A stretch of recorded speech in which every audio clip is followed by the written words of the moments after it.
So, my name is Ellie Krug. Formal name is Ellen, but that'll be in the obituary. To my friends, I'm Ellie. My connection to the state is that I'm a refugee.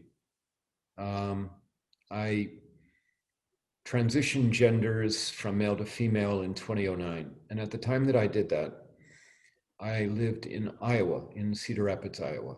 I made the decision that I would leave Cedar Rapids to go to some place where no one had ever known me as a man.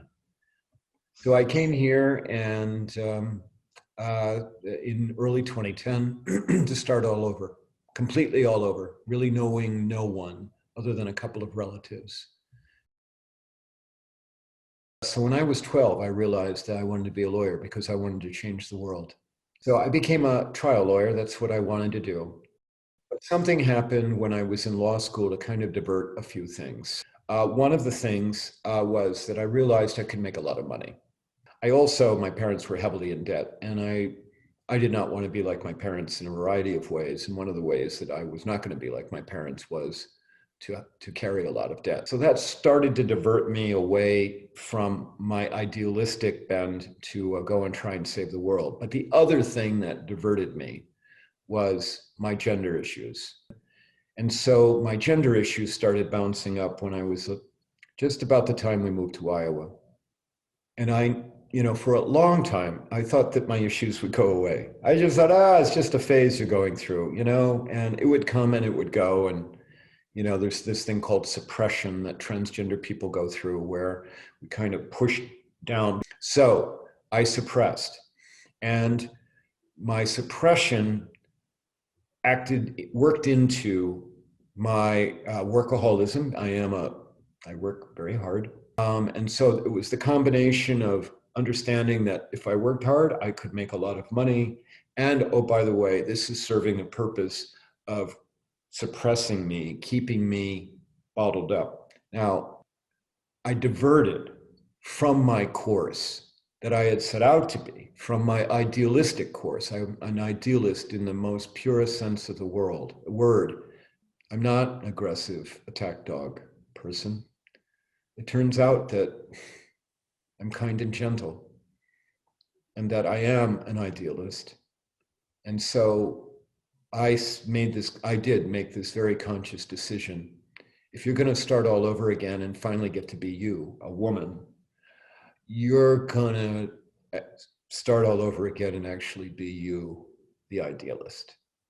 And so that led me to come here, write a book, and get it published, and then to found a legal access nonprofit.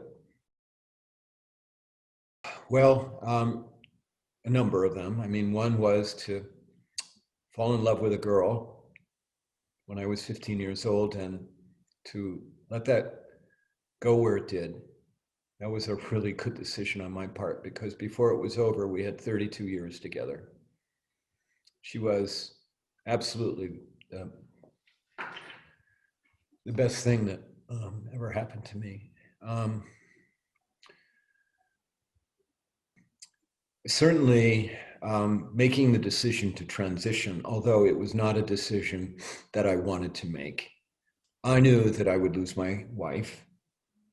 I knew that I would lose my law practice. I knew that I would lose one of my daughters. I have two daughters. I knew that I would lose a lot of friends. And I knew that I would lose a lot of money. What forced me to make the decision was having a realization that on my deathbed, and this was very vivid to me, and it occurred on the night of 9/11, that I would be laying on my deathbed with all the love in the world that anyone could ever ask for. I knew that I would look back on my life and view myself as a coward. And that, I have to tell you, was unacceptable for me. At one point, I made a decision to stop drinking. That was a very good decision. Unfortunately, I then made a bad decision to start drinking again. And I had been sober for 3.5 years. Unfortunately, I'm not sober anymore. I'm working back towards sobriety, but I'm not there. And so that's problematic for me. And, that's just the way it is. And then I will tell you one last decision I made that I think was really good. And that is when I lost her, she at the time was, I don't know, 22. No, maybe 20. I lost her. Okay. I lost her. She refused to see me for 2.5 years. We went months without speaking to each other on the telephone. I cannot even begin to describe to you the level of despair that created for me. I love this daughter. She was my first daughter. I loved her with all my heart. But I made the decision that I would stick in. I made the decision that even though she had closed her heart off to me, I would not close my heart off to her.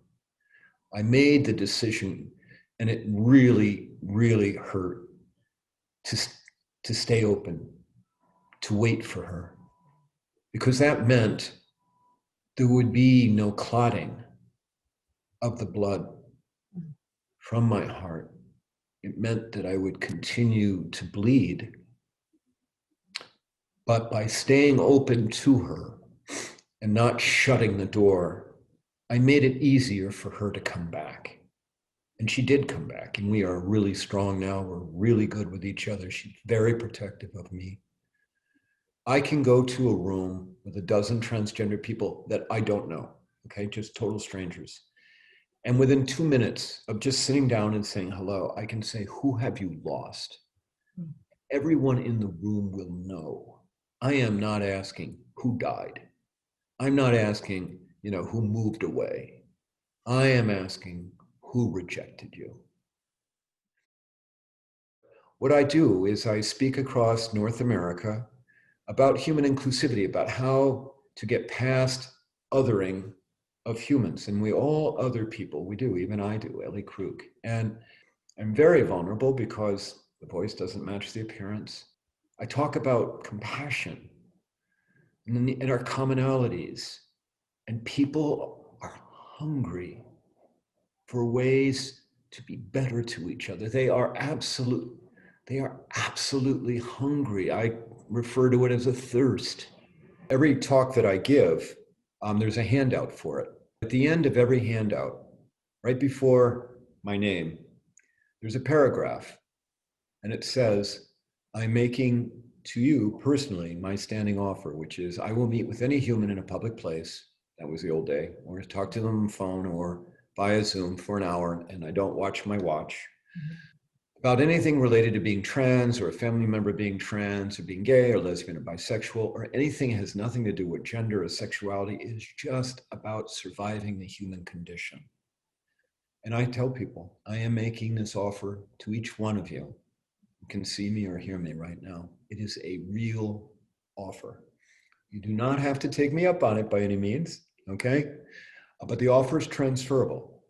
You can give the offer to someone else if you think that they would benefit from it. And why do I make that offer? Not because I think I'm like someone special, look at me. I make it because I am a student of Dr. King and Bobby Kennedy. And before they went, they taught me and millions of others that we have an obligation to make the world a better place. And I believe that if I can give somebody an ear, not a therapist, we don't all need therapy, but many of us just need ears. I can give somebody an ear, like a whole hour, that maybe that's one of the ways that I can try and make the world a better place. There are a lot of people that take me up on that standing offer, and I'm always honored when they do. I just want people to know that I was a good person. Yeah, I want to be known as kind when I die, but it'd be really great if the next thing I knew was that you made a small difference in the world, Ellie.